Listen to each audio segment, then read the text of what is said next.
Normalno je sicer nekateri rečejo, seveda mi smo mladi, se učimo, smo kar stališče države, smo najstniki, a ne se učimo, skušamo se šele izučiti, kako se dejansko vodi pravila državo, ampak vendarle je škoda, da delamo napake. Te napake stanejo od nekaj 100 milijonov pa tudi do milijard, takih številk se pogovarjamo na leto. Poglejte samo primer Heliosa. Helios je bil relativno dobro stoječe podjetje, ki je bil prodan za 200 milijonov. Čez 3 leta je kupec ponovno prodal za 400 milijonov. Se pravi, država bi lahko iztržila z malo več spretnosti 400 milijonov namesto 200 milijonov. To je 200 milijonov razlike. In zdaj se ta zgodba v neki meri ponavlja pri bankah. In nekako človek ima občutek, da se res smo se kaj naučili, a bomo sedaj res našli dobre variante. Zato se mi zdi, da je današnji posvet idealen, da pokažemo še drugo plat dogajanja.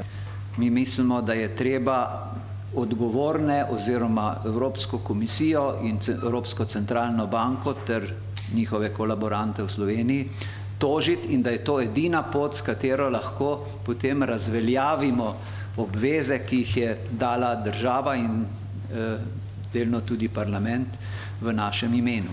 Rob stoletja. Ta je tekel v 3 fazah. Najprej so z oslabitvami računalniško simulacijo znižali kapital za teh 457 milijonov. To je bilo tako, da so rekli, a je že dovolj? Ne, še ni. Te pa še gremo še malo zmanjšati. Je že? Še ni. Še malo zmanjšati. Toliko časa, dokler niso prišli. Druga faza. Napolniti banke s čim večjo vlogo države. Bole pravi, vsaj 1,5 milijarde evrov preveč. Zgornja ocena je 3 milijarde evrov preveč. In seveda pri novi KBM se je to pokazalo, da je bila njihova kapitalska ustreznost leta 2015 28%. Zadoščala bi 9. In je bila potem na vrhu najvišja kapitalska ustreznost v EU, banka v EU, ki ima najvišjo kapitalsko ustreznost. Če to ni dovolj močen dokaz, lahko ga pogledate v letnih poročilih, potem ni nič. Tretja točka.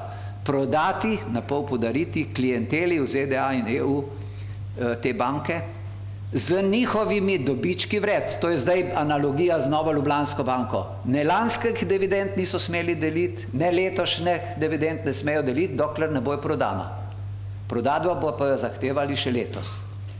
In v NKB je bilo to 250 milijonov, aprila 16 so dobili izplačano, 30.9.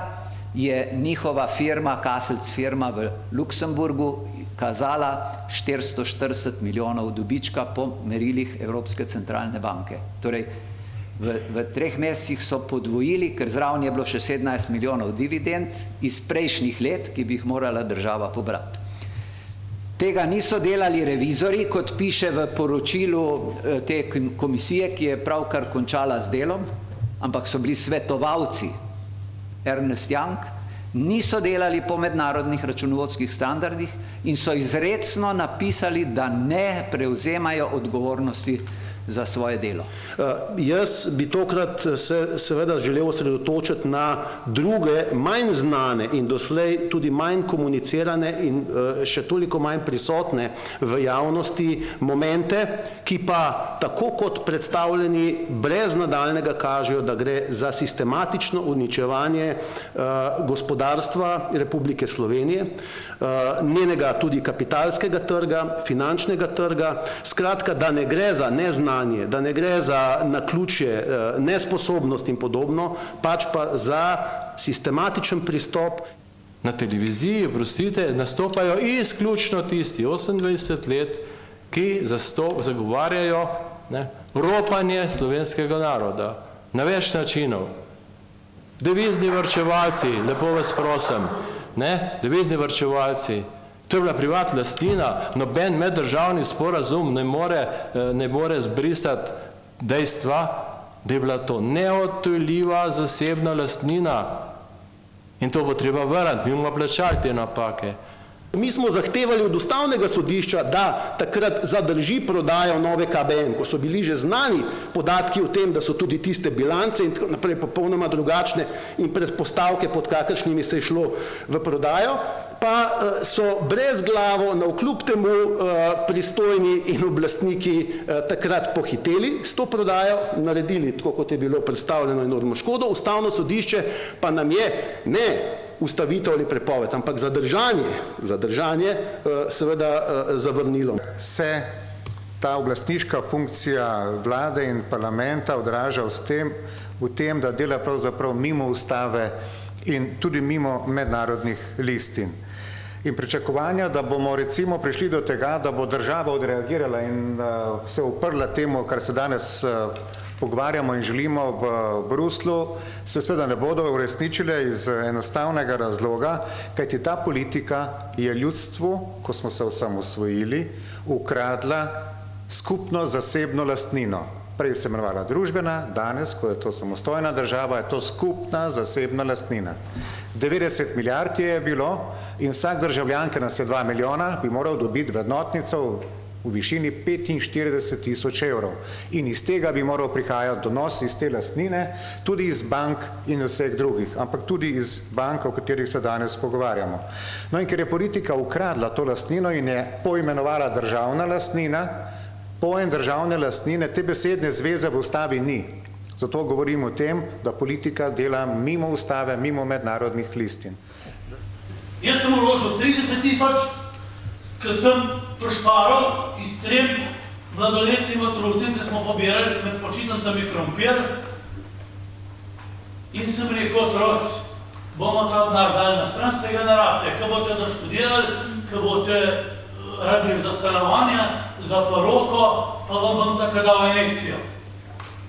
In so rekli, oči, pravilno razmišljaš. In jaz ne bi danes prišel tukaj v državni svet, če bi od mariborske delnice imel samo 1 cent. Bi rekel, jaz sem slabo vložil. Če bi samo 1 cent imel vrednosti.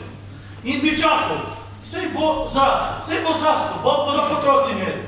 Začnimo na peticijo začeti podpisovati in če nas bo 100 tisoč, verjamem, da se bo začel in Šarc in Janša z nam pogovarjati. Med drugim smo ponudili namerno in zavestno možnost brezplačnih tožb za vse delničarje, ki so bili razlaščeni. Samo v Novi KBM jih je preko 100 tisoč, ki so bili razlaščeni. Brezplačno smo ponudili takšno možnost, ne nazadnje tudi preko odvetnice Kekove. Veste, kakšen je bil odziv? Veste, kakšen je bil odziv? Samo podpisati se je bilo treba nekaj podobnega, kot predlagate zdaj za peticijo. Niti 1000 ljudi se ni odzvalo. Na POP-TV-ju, pa na POP-TV-ju samo tega ne bode. Ja, seveda, se o tem vam pa pripovedujemo. POP-TV pa bode. Ker smo lastniki tega ljudstvo, bi seveda tudi morala dobiti ali vlada ali parlament tudi potrditev lastnikov za kakršnokoli prodajo. Kot lastnik se moraš odločiti, ali boš prodal ali ne. In to lahko storiš na referendumu. Referenduma o prodaji ni bilo in zato vse, kar se v Sloveniji dogaja s to razprodajo, je nezakonito. Tako da vsa lastninska zakonodaja je v popolnem nasprotju s slovensko ustavo in nasprotju z Evropsko konvencijo o človekovih pravicah. In ker te stvari ne zastarajo, je denacionalizacija mogoča. Jaz sem zdaj v teh letih, ko se pimplamo okrog teh zadev, pač razvil tudi predlog tožbe za naše ustavno sodišče, za Evropsko sodišče in to tožbo pač lahko dobimo. Tako da to govoriti, da ko je enkrat prodano Kitajcem ali komerkoli, če je ukradena lastnina prodana, oprostite, imamo pravico do denacionalizacije. O tem sem jaz javno pisal, opozarjal kupce, da kupujejo ukradeno blago, klemajo ambasade, nekaj berejo. Enako trdim, da je ravnala brez pravne podlage tudi Evropska komisija, ko nam je nalagala te obveznosti. Namreč v nobenem členu Evropske pogodbe ni možno zaslediti pristojnost Evropske komisije, da naloži neki državi, da mora prodati svojo lastnino. Tega člena v Evropski pogodbi ni. No, jaz od vsega začetka, pa dolgo sem se s tem zasledoval, nisem razumel, zakaj Slovenija ne ugovarja odločitvi, da gre za državno pomoč. Treba je oporekati uporabi določilo državni pomoči in dokazovati, da pri reševanju NLB in NKB sploh ni šlo za z notranjim trgom nezdružljivo državno pomoč, saj je država reševala svoji banki kot njun lastnik, to se pravi, ni šlo za nobeno pomoč. To je skladno z načelom bail-in, po katerim banke rešujejo njihovi lastniki. Celjska banka se je uprla, da ne bo naredila tega, in so potem zamenjali vodstvo. Takratni predsednik uprave je naredil samomor zaradi tega. Pogojevanje, ki je dala Evropska komisija, je banki spravilo v slabši položaj, ne pa v boljši položaj.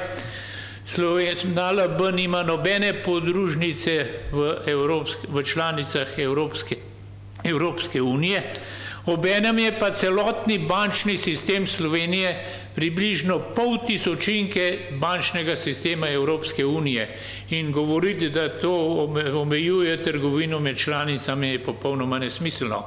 In meni je nerazumljivo, zakaj nikdar nobeno od slovenskih pogajalcev, ki so velikokrat hodili na to, ni dal takšnega ugovora. Seveda brez domačih kolaborantov ni šlo, ampak tudi to je povedno. Recimo sekretar Dejan Krušec pod Janševo vlado je prišel iz Evropske centralne banke in se je potem leta 2013 vrnil vanjo. Mitja Mavko, ki je bil pod Bratuškovo državni sekretar, je postal prvič neizvršni direktor slabe banke z 10 000 evri na mesec, potem pa ko je vlada se zamenjala, pa svetoval z direktorja Evropske banke za razvoj, ki je 20% nekupec, bi moral dati v narekovaju nove KBM. Janez Škrubaj je v Deloittu delal te ocene, ki sem jih prej pokazal za Letriko, potem je pa dobil službo v slabi banki tudi za 10 000 evrov na mesec in ima še cel kup očitkov o potem prodaji. Alenka Bratušek naj bi postala podpredsednica Evropske komisije, če jo ne bi naši spodpetili, bi tudi postala, zdaj bi pa rada postala ministrica za finance ali pa guvernerka in s tem blokirala svoje napake še naprej. Jazbec je postal zdaj direktor enotnega odbora reševanja Evropske bančne unije, najprej mislil je na IMF, ker je bil že prej, pa je imel tudi nastavljene ljudi v Banki Slovenije iz IMF-a, torej glavni tale je bil tam. Ampak boljše je, da gre v enotni odbor, ker tam ima tudi imuniteto pred našo policijo in sodišči. Viceguvernerka je postala predsednica Združenja bank Slovenije, Dušan Mramor, ker je prodal novo KBM, je postal evropski finančni minister. Ker pazite, Delo je marca ali aprila 2013 že pisalo o morskih psih in o 5 milijardah. Predno je bilo karkoli ocenjeno, ovrednoteno, se je že vedelo, da bomo plačali 5 milijard. Odkot? To je bilo tistih 5 milijard, ki so pritekli v državo zato, da bodo odtekli. Mi seveda vemo, da to ne bo šlo. Naši ne upajo nič narediti. Zakaj? Predsednik Evropske centralne banke je prišel iz Goldman Sachsa, torej Draghi, banka, ki regira svet. Takratni predsednik Evropske komisije Barroso je postal neizvršni direktor v Goldman Sachsu in zdaj lobira celo prekomerno, je dobil ukor pri Evropski komisiji za Goldman Sachs. Deutsche Bank, ki prodaja NLB, vodijo bivši uslužbenci Goldman Sachsa. Ta je 9. največji lastnik Apola, ki je dobil 80% nove KBM. Če to ni dovolj dokaza, potem pa jaz ne razumem. Zdaj Juncker je seveda ustanovil oazo Luksemburg in ne bo nič naredil proti njim, tako kot ni nič naredil zaradi arbitraže. Večina bank v Nemčiji so v državni lasti, ne v lasti zvezne države, ampak v lasti posameznih dežel. Vsaka od teh dežel je pa nekajkrat večja kot Slovenija. In tam nikogar ne moti to, da je to v državni lasti, pri nas je pa vse narobe, če je nekaj v državni lasti. Ampak poslušajte, 28 let na televiziji nastopajo samo zagovorniki tistih sistemskih rešitev, ki so pripeljali do bančne luknje, do neodgovornega poslovanja. Samo kolega dr. France Arhar je na televiziji. Staniča, ne, ki zagovarja drugo temo, ni nikoli. Razumete, mi imamo diktaturo ljudi, ki delajo po navodilih Wall Streeta. V svetovnem merilu imamo neodgovorno bančništvo in to je največji privilegij te bančne kaste. In kaj se pol čutite, poslušajte, nobene obsodbe, da ni česar. Kdo obvladuje medije danes? To je ključno vprašanje. Kdo medije obvladuje? Ne, nič, to ni nič. Kdo osebno jih obvladuje? Katere osebe so pri nas tiste, ki imajo na to vpliv? To, da je to kapital, je blesovo stališče. Tukaj so nekateri, ki imajo prednostni vstop v RTV hišo. Pa ne samo v RTV hišo Slovenije, tudi v Pop TV in tako naprej. Tukaj je treba tudi zelo jasno povedati, ker sem izpostavil v svojem ločenem mnenju, Banka Slovenija ni ukrepala, kot ji nalaga zakon. Tudi Banka Slovenija ni ravnala tako, kot ji nalaga zakon. Banka Slovenija je vedela, kaj se dogaja na tujih finančnih trgih in bi morala preprečiti hitro zadolževanje gospodarstva in podeljevanje poceni kreditov strani bank. Ni, nasprotno še spodbujala jih je. In tukaj je odgovornost vodstva zelo jasno, kajti zaposleni v Banki Slovenije so na to tudi opozarjali, o te obstajajo dokumenti. Poleg tega je kriminalistična preiskava že ugotovila, da je sanacija zvedoma narobe prikazanje negativnim kapitalom oškodovala njene upnike. In zaenkrat še zmeraj ni zakona, ki je že davno obljubljen, ki naj bi upnikom omogočal tožbe proti bankam oziroma proti Banki Slovenije. Moje mnenje je, da tako kot se je država lotila tega problema in nekako sprejemanja tega zakona, mi do učinkovitega sodnega varstva ne bomo prišli še zelo dolgo. Tukaj ne govorimo o enem letu, jaz osebno mislim, da govorimo o veliko daljšem obdobju, ker tudi ta zadnji predlog, ki je sicer šel v proceduro, je bil najslabši od vseh možnih, ki so bili že pred tem, kar pomeni, da če bo se na ta način zadeva reševala naprej, bomo prišli ponovno do presoje ustavnosti. Kaj to pomeni? Da bivši imetniki kvalificiranih obveznosti do sodnega epiloga ne bojo prišli v naslednjih 20 letih. Ampak jaz mislim, da bi mi lahko enostavno rešili zadevo tako, da ne sprejemamo ta nov zakon, ki ga še zelo dolgo ne bo, ampak speljamo postopek po zakonu o pravdnem postopku. Če ne drugega, tudi ko je prišlo do izbrisa v nekaterih državah, je hkrati prišlo do tega, da so ljudem vrnili v obliki neke reparacije. In do takšnega stanja, kot ga smo bili deležni v Sloveniji, ga ni. Rada bi opozorila še na eno stvar, ki jo je treba imeti nujno pred očmi. Tudi če se je oblast, ki je sprejemala te izredne ukrepe, sklicevala na nekakšen befer ali pa zahteve Evropske komisije, temu ni tako, ne. Mi moramo vedeti, da direktiva takrat, ko so bili sprejemani te izredni ukrepi, direktiva še ni veljala. Takrat tudi ni bilo bančne unije leta 2013, se pravi, nas nobene zaveze ECB-ja niso zavezovale. In je nekaj zelo pomembno, v tej direktivi, ki je začela kasneje veljati, ko so bili izredni ukrepi že izrečeni, je pa inkorporirano noter načelo sorazmernosti. Lahko pride tudi do takšnega ukrepa v državi, vendar ta mora biti sorazmeren, kar pomeni, da se lahko vzame samo toliko, kolikor je nujno potrebno za sanacijo bančnega sistema. Kaj se je zgodilo v Sloveniji? Kažejo podatki o prekapitaliziranosti bank, da smo očitno za izrekom vzeli veliko več, kot je bilo to nujno potrebno. Kar se tožb tiče, jaz zelo podpiram stališče gospe odvetnice Kekove, da se ne čaka in da se v to gre. In vaše stališče, da je treba iti na ceste, preveste tih Slovenci, pokradili so vas, zdaj so prodali večno suženjstvo 22 000 članov Gorenja, najprej so jih ukradili, potem imajo nesposobno vodstvo, ki je jalovo, In ker je jalovo, ker je v državni lastnini, so zdaj ljudi prodali. Temle politikom, poslušajte, prodati Slovence, to je malenkost. Mi lahko kot strokovnjaki z vami delamo, a ne, da se ustavi tale norost, da se tole prodaja Ljubljanske banke in vsega skup. Ne. Drugač pa tako, če ne boste, Slovenci ste čist tih, no, pokradili se vas, pa ste tih. Kaj? Ja vem, gospod, sej mi smo, nekateri govorimo, sem kdo nas pa posluša. Dividend je če dale manj, kaj ko prodajaš, ne, letos ima država še za lani 279 milijonov evrov, tujih dividend pa je za 203 milijone.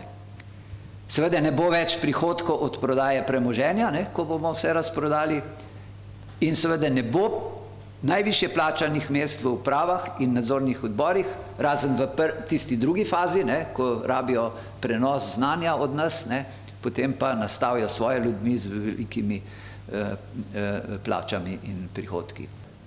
Mi imamo politike, ki so ponoreli od želje po oblasti, potem da oni postavljajo. Mi smo šli nazaj v leto 47, še slabš, ker takrat se je ščitili našo lastnino, zdaj pa tele, ne vem, kako se jim reče, kooperanti, en izraz je treba si izmisliti. Jaz sem doslej bil zelo nežen, sploh nisem povedal brez, recimo, predsedniku države, kdo je, kakšno je njegov pravni naziv, a ne? Če bomo začeli to govoriti, pa ljudje počasi razumeli, kdo nam vlada, ker drugih ni. Mi smo z Glavičem aktivirali stranko Glas ljudstva s tem programom, a ne, da bi šli na volitve, ne, pa da bi bilo 100 000 se nam pridružilo, ne. Ko smo naredili tiskovno konferenco, ni bilo enega novinarja iz tako zvane nacionalne televizije, urgiral sem, ne bojo, oni natančno, točno vejo, kdo je Stanič, kdo je Glavič in za kaj se gre. Tako da pozabite, da demokracijo, mi imamo 28 let diktature, tistih, ki delajo za tuj kapital, tajkunov, domačih in tujih. In ni enega poslanca trenutno v parlamentu, ki bi nastopil drugače. Pošteno je, so pošteno dal.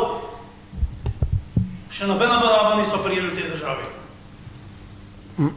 Ja, v združenju smo se srečali z mnogimi tovrstnimi primeri, seveda tudi tragičnimi, od tega, da so ljudje poleg tega, ker so izgubili, ker so jih nagovorili k temu, da so zavarovali svoje posojilo pri isti banki iz naslova depozita, ki so ga spremenili konkretno v NLB 26 na okencu po nagovoru recimo in so s tem zavarovali potem svoj kredit za stanovanje in so izgubili ne samo podrejene obveznice, ampak tudi stanovanje, ker ni bilo več zavarovanja, so jim potem, skratka teh zgodb, ki so ne samo tragične, ampak absolutno nesprejemljive in šokantne, je precej. Tukaj ne gre za to, da bi bili oškodovani samo tisti, ki so bili razlaščeni kot imetniki delnic, obveznic v tem primeru, niti ne tudi samo tisti, pa jih je 500 000, ki so preko skladov pokojninskih in podobno utrpeli enormno škodo, pa se tega morda niti ne zavedajo. O tem njihovi predstavniki in zastopniki molčijo in so molčali praviloma, niti ne sprožali ustreznih postopkov in podobno, ampak vsi državljani in celotna skupnost je iz tega naslova oškodovana, njeno gospodarstvo in perspektiva. 1057 delnic sem imel in če bi mu samo 100 evrov, mene danes ne bi bilo. Sem slabo naložil, vse sem kažem stvar tudi slabo kupil. Samo če mi je pa ukradeno, pa je pa konc zgodbe. Kaj pomenijo formalno ukinjeni registrski računi? To, da imetnik nima možnosti donosa iz naslova dividend, skratka jih ne prejema, kdo jih prejema, bi se kazalo vprašati, torej ostajajo na klirinško-depotni družbi, ne pri izdajateljih pri klirinško-depotni družbi, kakor tudi odpravnine ob iztisnitvah, ob preoblikovanjih družb in podobno. Skratka, zopet šokantni podatki, recimo v primeru Gorenja, ki je bilo preomenjeno, ker je aktualna ravno zadeva iz naslova uspešne prevzemne ponudbe, kot je bilo objavljeno danes, je teh delničarjev oziroma delničarjev, ki so na registrskem računu, imajo ob ceni, ki je bila v prevzemni ponudbi ponujena, torej 12 evrov, preko $500 000 sredstev, ki bodo samo v tem konkretnem primeru seveda spet ostala ne izdajatelju, ne prevzemniku ali komorkoli drugemu, niti ne imetnikom, ampak na klirinško depotni družbi, vsaj za ta čas. Sicer je zakonom predvideno, da naj bi to šlo na sodni depozit, vendar smo mi že takrat, ko smo nasprotovali v združenju ureditvi, da bi dejansko prišlo do ukinitve registrskih računov, tudi zato ni bilo v resnici nobene nujnosti teh brezplačnih registrskih računov. Možnost je bila, da bi se tudi s tem v zvezi prehodno obdobje zagotovilo, da bi se s tem v zvezi kdorkoli sploh pogajal. Sam sem imel signale v Bruslju iz tega naslova, da bi bilo to moč urediti glede na specifiko v Republiki Sloveniji z naslova lastninjenja in podobno klirinško-depotne družbe, ureditve, kakršno imamo pri nas, pa zato pravzaprav nasprotno z naslova naših predstavnikov ne samo, da ni bilo interesa, ampak pravzaprav so pripomogli, da je do tega prišlo. To zgolj seveda kot opomba in ponazoritev, da rešitev, že takrat smo povedali, ne bo izvedljiva, da naj bi se preneslo to imetništvo na sodni depozit skladno z zakonom o sodnem depozitu za 5 let. Do tega ni prišlo, ker pravosodni sistem enostavno ni zmožen tega sprocesirati in na to ni bil pripravljen, tako da je še danes v bistvu neko stanje, ki ni zakonito. Ti računi so sicer uradno ukinjeni, ampak še vendarle tam so. In še vedno lahko ti imetniki te račune spremenijo v trgovalne račune, hkrati pa smo v združenju v vseh teh procesih in dogajanjih po izdatnem premisleku in iskanju rešitev odgovorili s shemo imenovano delniška opora. Delniška opora pomeni, da smo izkoristili možnost, ki jo zakon ponujal že desetletje pred tem, fiduciarnega računa odvetnika ali notarja. Takoj, ko smo to, kar je bilo sicer predvideno in rezervirano za velike imetnike, ki so svoje lastništvo skrivali, ponudili malim vlagateljem, je prišlo nemudoma do predloga spremembe zakona s tem v zvezi o trgu finančnih instrumentov strani finančne industrije in Agencije za trg vrednostnih papirjev, da se to onemogoči. Takrat nam je uspelo takšno shemo obraniti in predlog zakona s tem v zvezi je zdaj že v drugo ponovno v proceduri, tokrat ga je seveda konec mandata prejšnjega državnega zbora ta proces prekinil, je pa že v procesu z izrecno, pravzaprav konkretno zelo jasno intenco, da se onemogoči delniško oporo oziroma da se omogoči malim vlagateljem, da bi na takšen način obšli neracionalno predrage trgovalne račune in stroške povezane z njihovim imetništvom. Zakaj gre? Združeni na fiduciarnem računu pri odvetniku, kjer seveda združenje vodi potem evidenco, kdo ima kakšno dobro imetje in podobno, za pogodbo, ki jo imamo za odvetniško družbo, je strošek ob skupnih prodajah ali ob prejemanjih dividend in tako naprej poenoten za vse te tisoče delničarjev, ki pristopijo na pravzaprav eno samo transakcijo. In ravno zaradi tega je pri vsem tem moč iskati izjemne prihranke in tiste minimalne stroške, ki so dejansko s tem povezani. Ali v smislu dividend, ali v smislu prodaj, ali v smislu iztisnitev oziroma odpravnin, ki jih ti ljudje dejansko potem dobijo. Hkrati pa se je pokazalo ob teh skupinskih prodajah, ki smo jih uspeli doseči, ker ko se ustvari sveženj delnic, se je moč pogovarjati z večjimi imetniki, z večjimi lastniki in zainteresiranimi potencialnimi kupci za sveženj delnic, za enkratno transakcijo iz naslova njihove morebitne prodaje. Tako smo samo v decembru lani uspeli iz tega naslova za preko 1000 delničarjev doseči dobrih 250 000 evrov donosa, prihodka in to iz naslova delnic, za katere so praktično vsi po vrsti, še posebej pa profesionalni upravljavci in podobno, trdili, da so nič vredne, da za njih ni moč nič dobiti. Mi pa smo, recimo konkretno v primeru družbe Vipa Holding, uspeli doseči za razliko od prevzemne cene, ki je bila 6 centov in pa potem tržne, ki je padla na 1 cent po uspešnem prevzemu, ki ga je dobila tudi Agencija za trg vrednostnih papirjev, izpogajati 40 centov za manjšinske delničarje in za ta sveženj. Ker jasno kaže, da daleč od tega, da bi bile večina teh delnic nič vrednih in podobno, kar se skuša pogosto zatrjevati, takšne prakse in česa podobnega ne poznajo nikjer drugje. Sam sem v izvršnem odboru Evropske federacije investitorjev, ko sem s tem seznanil kolege,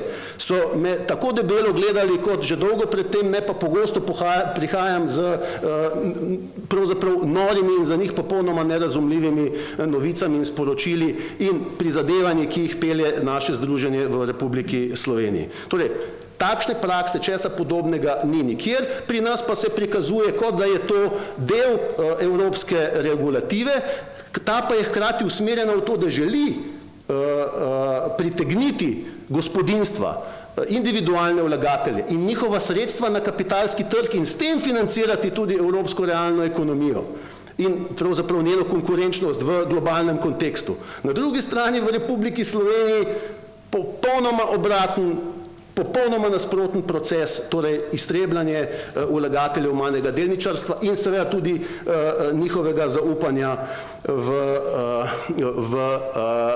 vlaganja v družbe, v kapitalski in v finančni trg.